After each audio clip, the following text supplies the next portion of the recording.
Evakuasi terhadap korban longsor dan banjir, tepatnya di Desa Caok, Kabupaten Purworejo masih terus berlangsung. Dan tadi juga sudah ada Kepala BNPB Pusat beserta dengan Bupati Purworejo yang ikut meninjau ke lokasi. Dan saat ini saya sudah bersama Kepala BNPB Pusat, Bapak Willem Rampangile. Ya, Pak, untuk proses evakuasi ini sendiri sudah seperti apa? Baik, jadi apa yang dilakukan oleh Pemda sekarang ini adalah memprioritaskan pencarian korban hilang. Ya, pencarian korban hilang dengan mengerahkan sumber daya yang ada bersama-sama dengan aparat, yaitu TNI, Polri, Basarnas, BPBD Purworejo, dan masyarakat bersama-sama sampai saat ini terus melakukan pencarian masyarakat atau korban yang hilang tadi. Kalau kita lihat bahwa jumlah masyarakat yang terdampak itu ada 62 orang, lalu tadi pagi masih tercatat yang meninggal dunia 27, korban hilang 19. Tadi menjelang siang ditemukan ada 6 korban hilang yang ditemukan. Dengan demikian maka korban meninggal dunia tercatat 33. Ya, 33. Sehingga yang korban hilang masih 13 orang. Nah, ini terus dilakukan pencarian. Ya. Kira-kira sampai kapan nantinya proses evakuasi ini akan dilakukan, Pak? Evakuasi ini kita rencanakan sampai dengan 7 hari ke depan. Ya, sampai dengan 7 hari ke depan kita lakukan terus sambil kita lihat perkembangannya. Mudah-mudahan kita berharap bahwa dalam 7 hari ini ada 13 korban hilang itu dapat ditemukan. Nah, sekarang Polri sedang mengirimkan anjing pelacak untuk memperkuat ini, dan kita juga sedang menggerakkan alat berat untuk menuju tempat lokasi, ya, lokasi longsor tadi, sehingga pencarian ini bisa dilakukan secepat-cepatnya. Jadi pemerintah juga sudah melakukan, di samping pencarian korban itu yang menjadi prioritas, juga menangani masyarakat yang terdampak. Ya, jadi yang terdampak ini mengungsi sebagian di keluarganya masing-masing dan sebagian lagi ditangani oleh Pemda dengan baik. Nah, ini adalah tanggap darurat yang kita lakukan, yang menjadi prioritas sekarang kita ini. Jadi upaya kita konsentrasikan pada pencarian korban. Lalu upaya yang kedua, jadi pemerintah pusat melakukan upaya mitigasi sekaligus. Jadi oleh karena itu tim BNPB untuk kesiapsiagaan bersama dari Kementerian PU sedang untuk melakukan survei dan membuat konsep bagaimana melakukan mitigasi. Jadi mitigasi nanti yang akan kita lakukan bagaimana mitigasi struktural dan non-strukturalnya.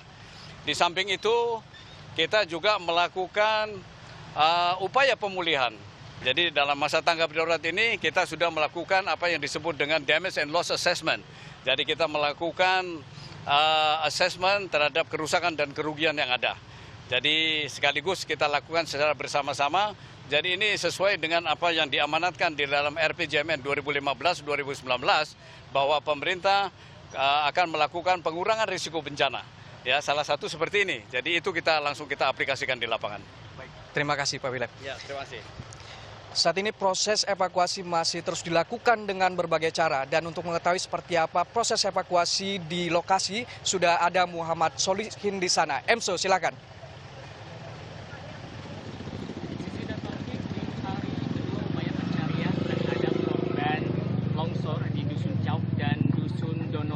Masih berlangsung. Tampak di belakang saya sejumlah tim SAR masih melakukan upaya evakuasi terhadap para korban yang hingga kini masih belum ditemukan.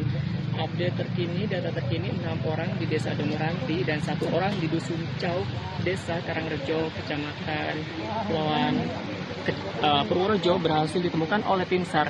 7 orang ditemukan tadi hingga pukul 11 siang ini, dan 6 orang dari Desa Donoranti dibawa pihak keluarganya untuk dimakamkan. Sementara 1 orang lainnya dari Dusun Cauk ini tadi diidentifikasi oleh tim DVI Polda Jateng. Zizi dan Taufik, data Basarnas, data yang berhasil kami himpun dengan siang ini menyebutkan sebanyak 27 orang korban tewas telah ditemukan oleh tim SAR. Sementara masih ada belasan lainnya belum ditemukan. sementara upaya evakuasi masih terus dilakukan oleh tim SAR.